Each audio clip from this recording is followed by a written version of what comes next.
नमस्कार दोस्तों, स्वागत है आप सभी का मेरे YouTube चैनल पर। मैं हूं आपका दोस्त वन रक्षक राजेंद्र सनोडिया।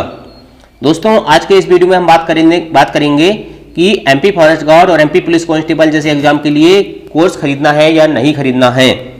ठीक है, पहली बात मैं आपको ये बता देना चाहता हूं क्लियर एंड कट कि मैं यहाँ किसी भी कोचिंग इंस्टीट्यूट का कोर्स बेचने के लिए नहीं आया हूँ, ना मैं अपना खुद का कोर्स बेचने आया हूँ। ठीक है, और यदि आपको लगता है वीडियो के लास्ट में जाना, वीडियो को लास्ट तक देखना और लास्ट में जाके मेरे चैनल को अनसब्सक्राइब कर देना यदि आपको लगेगा कि मैं यहाँ कोर्स बेचने आया हूँ। तो होता यही है कि वीडियो के लास्ट में लोग बताते हैं कि मेरा ये कोर्स खरीद लो, मैं ऐसा काम नहीं करता, है ना। तो चलो, बहुत सारे बंदे पूछते हैं भैया एमपी पुलिस के लिए कौन सा कोर्स खरीद लें, एमपी फॉरेस्ट गार्ड के लिए कौन सा कोर्स खरीद लें। तो उन्हीं की जो समस्याएं हैं उनका सॉल्यूशन बताने में यहाँ आया हूँ। ठीक है, देखिए पहली चीज आपको मैं बताना चाहता हूँ कोर्स से। देखिए, मैं पहली चीज तो उन्हीं स्टूडेंट्स को सजेशन देता हूं जो पढ़ने वाले हैं। ठीक है, बाकी फालतू लोगों की बात ही नहीं करता मैं, है ना। जो पढ़ने आए हैं और सीरियसली हैं उन्हीं लोगों को मैं सिर्फ गाइडलाइन देता हूं। तो देखिए, कोर्स लेने से क्या होता है, कोर्स लेने से सबसे पहली कंडीशन ये होती है, आप यूट्यूब में देखते हो, मान के चलिए आप एमपीजीके की क्लास देख रहे हैं और आपको पता चला कि ये बंदा बहुत अच्छा एमपीजीके पढ़ा रहा है, आप खुश हो गए बिल्कुल, और आपने क्या करिए उसी चैनल वाले का कोर्स खरीद लिए। फिर क्या होता है, जब आप कोर्स में पढ़ते हो तो आपको पता चलता है कि यार एमपीजीके तो सही पढ़ा रहा है ये बंदा, लेकिन बाकी जो सब्जेक्ट हैं, एक ही सब्जेक्ट तो ना आता है, एमपीजीके के अलावा 4 सब्जेक्ट और आते हैं एमपी फॉरेस्ट गार्ड और एमपी पुलिस कांस्टेबल में। तो फिर क्या होगा, आपका दिमाग होगा खराब, आपको कुछ समझ नहीं आ रहा है। ठीक है, पहली कंडीशन। दूसरी कंडीशन क्या होती है, दूसरी कंडीशन ये बनती है कि सिलेबस, बहुत सारे स्टूडेंट्स बताते हैं मुझे कि हमने ये कोर्स खरीदे थे और भैया समय पे कोर्स ही कंप्लीट नहीं हुआ, या फिर वो क्या करते हैं जो रिकॉर्डेड क्लास रहती है उन्हीं को ठोक देते हैं। ठीक है, तो सिलेबस टाइम पे कंप्लीट नहीं होता और एग्जाम के बिल्कुल निकट पहुंच जाएंगे तब तक आपको फिर वो टेस्ट सीरीज और ये कर लो और वो कर लो, दुनिया भर में उलझाएंगे, है ना। तो ये हो गया आपका दूसरी चीज कि आपका कोर्स कंप्लीट होगा कि नहीं होगा इस बात की कोई गारंटी नहीं, है ना। तीसरी चीज क्या होती है, तीसरी चीज ये होती है कि मान के चलिए आपने किसी कोचिंग इंस्टीट्यूट का कोर्स खरीद ही लिए और एमपी फॉरेस्ट गार्ड जैसे एग्जाम में ज्यादा से ज्यादा 2000 और 2100 पोस्ट आती है और पिछली बार तो 1400 आई थी। ठीक है, 1340 कुछ ऐसा। तो मान के चलिए आपने जो कोर्स खरीदा अच्छा किसी नामी गिनामी कोचिंग का, तो उस कोचिंग में मान के चलिए 3000 4000, ये तो कम डाटा बता रहा हूँ, ठीक है, ज्यादा भी हो सकता है। और एक ही कोचिंग इंस्टीट्यूट नहीं है, बहुत सारे कोचिंग इंस्टीट्यूट चल रहे हैं मध्य प्रदेश के अंदर, है ना। मैं तो ये कहूंगा कि जितने एमपी फॉरेस्ट गार्ड में भर्ती आती है ना, जितने पद आते हैं उतने ही कोचिंग इंस्टीट्यूट है। ठीक है, ये बात आपको पता होगा। तो फिर क्या होगा, आपने जिस कोचिंग इंस्टीट्यूट के नोट्स खरीदे या कोर्स खरीदे, आप वहीं से मर जाओगे, क्योंकि आपको पता है ना कि हमने तो कोर्स लिया भैया, हम कोर्स से पढ़ रहे हैं इस कोचिंग इंस्टीट्यूट का। तो फिर क्या होगा, जितने भी बंदों ने कोर्स लिए हैं तो उनका आपस में कॉम्पिटिशन हो जाएगा। मान के चलिए किसी कोचिंग इंस्टीट्यूट के 3000 बंदों ने कोर्स खरीद लिया, तो फिर 3000 बंदों में 2-4 नंबर का फर्क आएगा। सिर्फ पढ़ने वाले की बात कर रहा हूं मैं, है ना, पढ़ने वाले की बात कर रहा हूं। तो 2-4 नंबर का ऊपर पीछे आएगा, है ना, क्योंकि सबने तो एक सा ज्ञान पढ़े हैं। लेकिन कोई कोर्स खरीदता है और उसके साथ एक्स्ट्रा आर्डिनरी मेहनत करता है तो वो ऊपर पहुंच जाता है। ठीक है, वो अपने विवेक के ऊपर निर्भर करता है कि कौन एक्स्ट्रा आर्डिनरी मेहनत करता है। ठीक है, ये हो गया भैया कोर्स खरीदने की बात। अब मैं आपको ये सजेशन दूंगा कि एमपी फॉरेस्ट गार्ड और एमपी पुलिस कांस्टेबल जैसे एग्जाम के लिए कोर्स खरीदने की जरूरत बिल्कुल भी नहीं है। ठीक है, क्यों नहीं है, देखो भैया, इसमें आता क्या है, मैथ्स आती है, साइंस आती है, हिंदी, इंग्लिश, रीजनिंग और जीके, ये 6 सब्जेक्ट आते हैं टोटल पुलिस कांस्टेबल और एमपी फॉरेस्ट गार्ड दोनों को मिला के। क्योंकि पुलिस कांस्टेबल में इंग्लिश नहीं आती, उसमें आती है रीजनिंग, और एमपी फॉरेस्ट गार्ड में इंग्लिश आती है, रीजनिंग नहीं आती, है ना। तो इस प्रकार से कितने सब्जेक्ट हो गए, टोटल हो गए 6। तो अब हमें क्या करना है भैया, हमने कोर्स नहीं खरीदे तो पढ़ना कहां से है और कैसे पढ़ना ये भी तो बताना पड़ेगा ना मुझे। ठीक है, सिर्फ ये ज्ञान देने के लिए तुम ना बैठा हूं कि कोर्स मत खरीदो। ठीक है, और आपको फिर भी लगता है कि कोर्स खरीदना चाहिए तो आप खरीदने के लिए आजाद हैं। ठीक है, मैं यहां सिर्फ आपको गाइडलाइन देने आया हूं।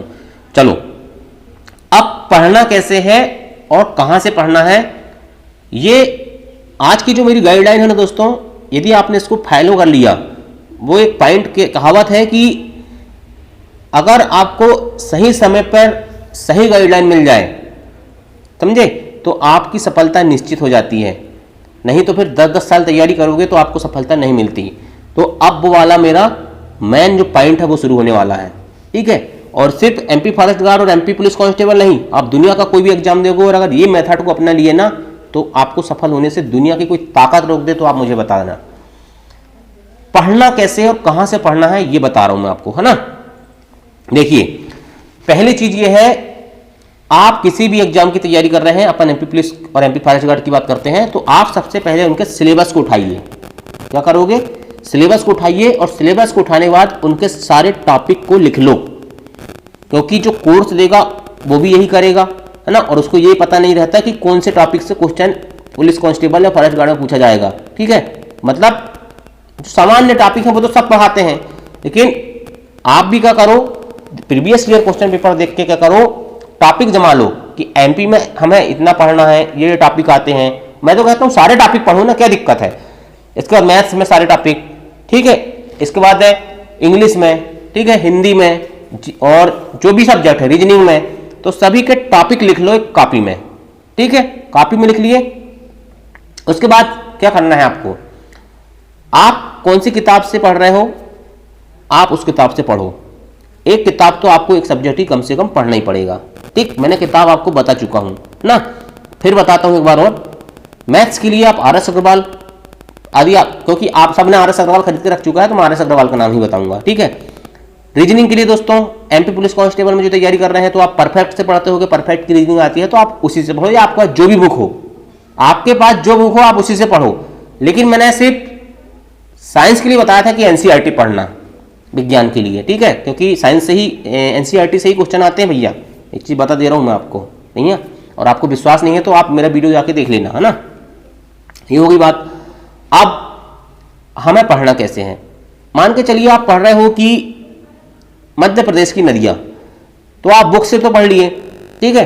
अब मध्य प्रदेश की नदियां यूट्यूब में पढ़िए, ठीक। यूट्यूब में पढ़ने के बाद आप क्या करोगे, उस टॉपिक को पढ़ोगे तो मध्य प्रदेश की नदियां आप सर्च करोगे तो ऐसा तो नहीं है कि एक ही टीचर आएगा। अच्छा, एक चीज और, आपको ये एनालाइज करके भी रखना है कि कौन सा टीचर कौन सा सब्जेक्ट अच्छे से पढ़ाता है, ठीक है। ये सब आपको होना चाहिए। एक ही टीचर सारे सब्जेक्ट अच्छे से नहीं पढ़ा सकता या नहीं पढ़ाता है यूट्यूब में, तो मैंने ऐसा तो नहीं देखा हूं। एक सब्जेक्ट एक ही टीचर बहुत अच्छे से पढ़ाता है, ठीक है। तो आपको एनालाइज करके रखना है पहले से कि कौन सा टीचर कौन सा सब्जेक्ट अच्छा पढ़ाता है, ठीक है। फिर क्या करिए, आप उन सब्जेक्टों को यूट्यूब में आपने जैसे सर्च किया टॉपिक को मध्य प्रदेश की नदियां, तो मध्य प्रदेश की नदियां में आपने मान के चलिए किसी एक चैनल का देखा अच्छा वाला कि ये बंदे ने ये पढ़ाया, हमें जितने भी नए फैक्ट मिले मध्य प्रदेश की नदियों से, तो उसको हम क्या करेंगे, शॉर्ट नोट्स बना लेंगे कॉपी में। फिर क्या करना है, मध्य प्रदेश की नदियां के ऐसे 5 यूट्यूब चैनल से मध्य प्रदेश की नदियां देख लो। उससे आपके क्या होंगे, 2 फायदे होंगे। एक फायदा तो ये होगा, जो फैक्ट आपको वहां पर दोबारा सुनने के लिए मिलेंगे उसका रिवीजन होगा, और जो नए फैक्ट मिलेंगे उसको आप क्या करोगे, कॉपी में नोट्स में लिखोगे। तो इस प्रकार से दोस्तों कम से कम 5-6 चैनल से आप देख लो ना, क्योंकि आजकल भरमार पड़ी है एमपी जीके की, बहुत सारे बंदे पढ़ा रहे हैं, ठीक है। तो आपको यही करना है, शॉर्ट नोट्स बनाते चलना है। फिर इस प्रकार से दोस्तों सारे टॉपिक को कवर करना है, और सारे टॉपिक को कवर करते हुए सारे सब्जेक्ट को कवर कर लेना है, ठीक है। सारे सब्जेक्ट कवर हो जाएंगे दोस्तों, तो फिर आप जब एग्जाम के 15 दिन पहले आपने जो एक बुक से पढ़ा था उस बुक को, और जो शॉर्ट नोट्स बनाए हो उस शॉर्ट नोट से जब रिवीजन करोगे तो आपके अंदर जो कॉन्फिडेंस जगेगा ना, मैं बता रहा हूं 100% गारंटी के साथ, यदि आपने इतना कर लिया तो फिर एग्जाम निकलेगा ही, इसके बाद दूसरा ऑप्शन बचता ही नहीं है, ठीक है। आपको किसी कोर्स की जरूरत नहीं है, ना किसी चीज की जरूरत है, आप सिर्फ इतना कर लो, ठीक है। लेकिन ईमानदारी, मेहनत और लगन से, यदि आपने थोड़ी सी भी लापरवाही किए तो फिर आपको उसका नुकसान खुद उठाना पड़ेगा, और मौके बार बार नहीं मिलते, ठीक है। जैसे अभी 2017 में लास्ट एग्जाम हुआ था एमपी फॉरेस्ट गार्ड का, और अब भर्ती कब आएगी अभी भी कोई गारंटी नहीं है, ठीक है। तो मैं जो कह रहा हूं भाई उसके हिसाब से पढ़ो, है ना, और उसके हिसाब से यदि आपने मेहनत कर लिया तो आपकी सफलता निश्चित है, ठीक है। और यदि वीडियो पसंद आया होगा तो लाइक जरूर करना, ठीक है, और नहीं पसंद आया होगा तो चैनल को अनसब्सक्राइब कर देना। थैंक यू, जय हिंद, जय भारत।